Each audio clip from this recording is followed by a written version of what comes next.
Yan guys, bago ang lahat, hayaan nyo muna akong batiin ang mga viewers natin, subscriber ko at saka sa lahat ng nanonood dito.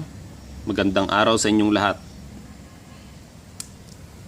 Ating pag-usapan ang 10 peso coin na 2016, 2013, 2011, 2010, 2006, 2005, 2003 at 2002.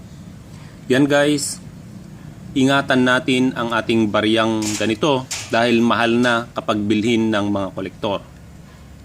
Ang pinakamababang presyo nito depende sa kalidad ng ating barya ay 300 pesos.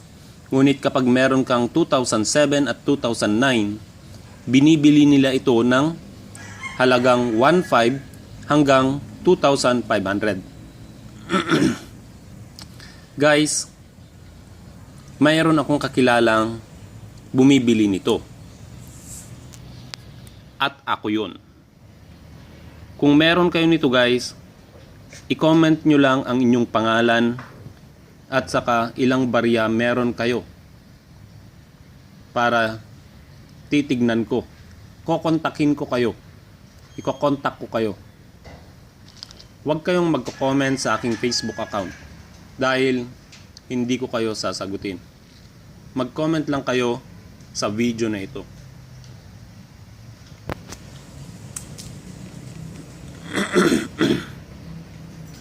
Huwag niyong kalimutan sa comment ninyo ang inyong